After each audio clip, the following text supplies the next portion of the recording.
Hey guys, welcome back. Today we're going to talk about winter in Portugal. As my first winter came or is coming to an end, the weather is kind of, typical spring here. I'll let you know what my experience was and other people's experiences so far. So if you're thinking ever of moving to Portugal or visiting it in the winter. So the first point about living in Portugal in the winter is there's different climates, obviously. Just most countries have different climates. And Portugal is no different. And if you think of Portugal, you think warmer winters and hot summers, depending on where you're from again, of course. But in general, that would be the one thing that would attract you to Portugal, is because you get warmer winters. Like I lived 26 years in Canada. So winters are very different than they are here. And from my perspective, yes, they're warmer. But there's a big but, which I'm going to get into in a minute. So if you're thinking of moving to Portugal or you want to visit in the winter, you have to keep in mind, depends where you're going. And it is not the tropics. It's still going to be colder. There's still a winter. It's not, like the tropics where there's no seasons, or there's maybe a rainy season and a dry season, but the temperature fluctuates way more than it does in those tropical countries. So, but it depends where you live in Portugal too. So if you're in the north, it's way more wet and more rain, more humid, colder. If you live in the Algarve, for example, in the winter, it's obviously warmer. I guess, I don't know what exact temperatures are. I haven't lived there yet in the winter, but there's a big difference between north and south. Then the central part of Portugal depends how close you're to the Spanish border or how close you're to the coast. For example, when you live on the coast, you get a lot of mist and humidity because of the ocean. So there is that. In the winter, you have to deal with a lot of fog, mist. That's why it's called the Silver Coast, because you get that mist and fog. You can even get it in the summer. It's not just in the winter. But in the winter and the fall, springtime, it's just more of it because there's more moisture in the air.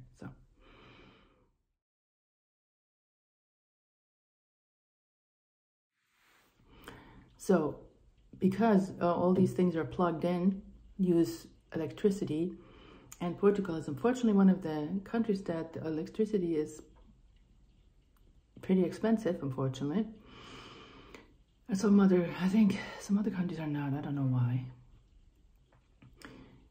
You have to watch how you use these things and when you have them in use, and because you don't want your electric bill go through the roof. Because yes, some places are cheaper to rent, but then again, they're not good. Insulation is not good, and then your utility bill is just gonna go crazy. So then you can't afford to heat your house, and then you're gonna be cold all winter and damp, and so that's a big problem. The electricity is high. The bill will be high. I mean, if you can use more of those gas bottle things, but I'm kind of worried about the gas. Yes, I have a gas stove too. That's another problem. I'm just, always in my mind, like having that gas in the open. So if you have a way of if you have a wood stove or a fireplace, you can turn into a wood stove, a wood burner. I would highly recommend to do it that way, even though you're contributing to the pollution, but it'll be cheaper and easier to heat your house or your apartment.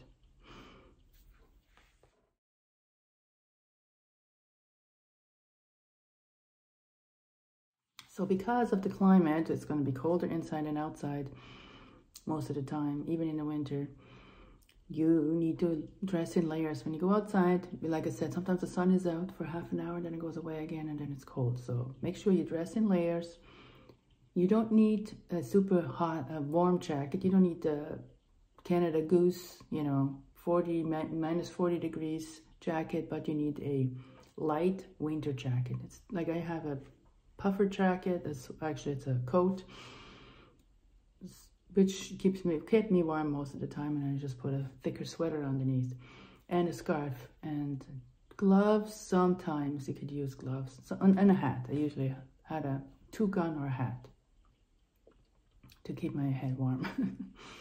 And boots. I didn't need the warm winter boots I had in Canada again. I just had some boots that had some good thick sole to keep off the cobblestones or ground, because again, the cobblestones can get really slippery when it rains or when it gets damp. So it's a good idea to have some proper shoes.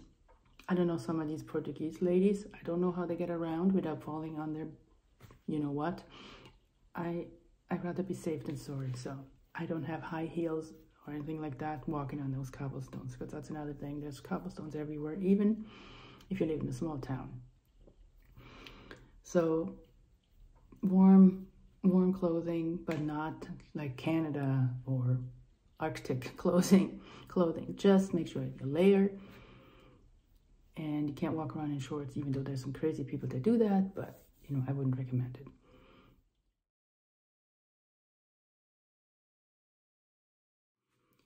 So how I personally experienced winter here is, I was surprised that I was that cold, that I was sitting in bed, eating and doing everything in bed. Those very cold days. Like around Christmas, it was pretty cold too. And again, this goes up and down. So we got warmer days and colder days, but overall, there was some very cold days for here. And because of the insulation problem, yeah, I was a little disappointed. So I don't know, maybe I need to find a place to go in the winter for 3 months away from Portugal. It would be a shame, but maybe just go to the southern part of Portugal. We'll see how it is there. Maybe I have to experience that first.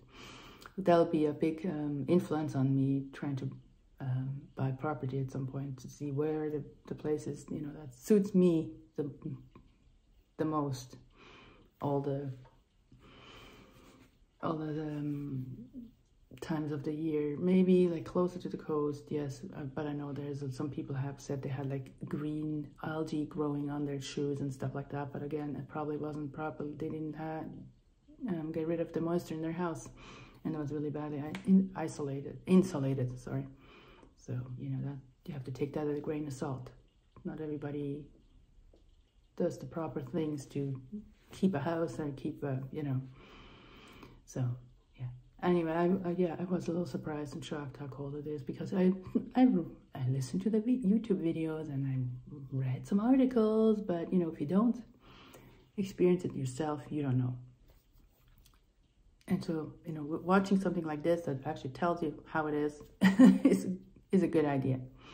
Have some kind of a heat source, because none of the houses have central heating unless it's a brand new house. Yes, it is. Like I know people that live in a brand new house, and it's what a difference when you get into their house. It isn't like the proper insulation. They have heating, central heating, I know. So it depends. Do you want to live in a historical, typical Portuguese house that's cheaper when you buy it, or you want to live in a brand new one that has the proper insulation and the proper building code, you know, the way of building, and you're not going to be cold, and you're going to eventually save on energy, on your energy bill. I don't know. That's a thing to be determined, I guess. Or if you buy a house, you have to do a lot of renovation, and I don't know if you're ever going to get it up to that new standard. Maybe, I guess you could. So you would have to talk to a builder about that. So bottom line is, bundle up, even if you're in Portugal. So I'm hoping the nice weather is going to come back. It's got the whole week now. It's going to be raining till next Tuesday, I think. The Easter weekend is going to be cold and rainy. So when this comes out, it'll be already a week later because I have another video it's gonna come out tomorrow. So nonetheless, that's my experience of the winter. So make sure you subscribe, like, and share. Watch those videos up here where I talk about living in Portugal more specifically. And of course, there's travel videos and my whole story, how I ended up here, even though I think I have to kind of make a new one on that because a lot of things have changed and I haven't gotten into the details on, you know, why and how I changed my life. So anyway, enough of that. Watch over here.